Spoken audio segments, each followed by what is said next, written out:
حضرت علی فرمانے لگے میری 5 باتیں یاد کر لو، اور فرمانے لگے اونٹوں پر بیٹھ کر تلاش کرنے نکلو گے تو یہ باتیں تمہیں ملیں گی کہیں بھی نہیں، لے لو ہم سے حاصل کر لو، یہ فیض ہے۔ فرمایا ڈھونڈنے نکلو گے نہ ڈھونڈنے، تمہیں یہ ملے گی، ڈھونڈنے سے نہیں چیزیں ملیں گی۔ فرمانے لگے 5 باتیں لے لو یار حضرت شیر خدا کی 5 باتیں، آج اس کو سبق کے طور پر رٹا لگا لو، اسے یاد کر لو، دل میں بٹھا لو۔ شیر خدا کی 5 باتیں، علم و حکمت کا نچوڑ، نبی پاک صلی اللہ تعالی علیہ وسلم سے لیا ہوا فیض، وہ حضور کی امت کو بانٹتے ہیں، اپنے سے محبت کرنے والوں کو عطا کرتے ہیں۔ حضرت مولا علی شیر خدا فرمانے لگے 5 باتیں لے لو، تم اونٹوں پر بیٹھ کے نکلو گے تو تھک جاؤ گے، لیکن یہ باتیں تمہیں کہیں نہ ملیں گی۔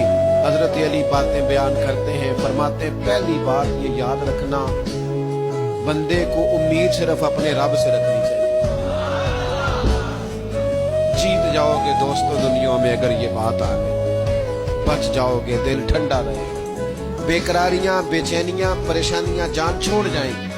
امید صرف اپنے رب سے رکھو۔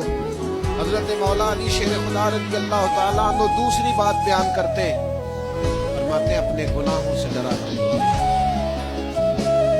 تم غریب ہونے سے ڈرتے ہو، تم تنگ دستی سے ڈرتے ہو، تم لوگوں کی دشمنی سے ڈرتے ہو، اپنے گناہوں سے ڈرو، کہیں ایسا نہ ہو کہ تمہاری نافرمانیاں رب کی ناراضگی کا سبب بن جائیں۔ اپنے گناہوں سے ڈرو۔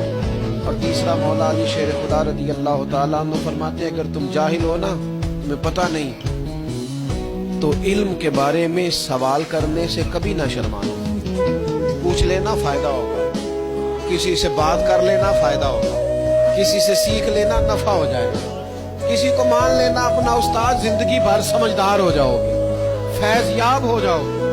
اور حضرت علی شیر خدا چوتھی بات ارشاد فرماتے ہیں، یہ علماء کے لیے فرمایا اگر عالم کو کسی مسئلے کا علم نہ ہو تو غلط بات نہ بتائے، بلکہ کہہ دے واللہ اعلم، اللہ بہتر جانتا ہے۔ یہ بات یاد رکھیں، جس بات کا پتہ نہ ہو، جس کی خبر نہ ہو، جس پر عبور نہ ہو، اس بات کو آگے بیان نہ کیا جائے، اور کبھی بھی غلط بات نہ بتائی جائے۔ یہ حضرت علی شیر خدا ہمیں سبق دیتے ہیں۔ اور 5ویں بات حضرت علی شیر خدا ارشاد فرماتے ہیں یاد رکھنا، ایمان میں صبر کی وہی حیثیت ہے جو جسم میں سر کی حیثیت۔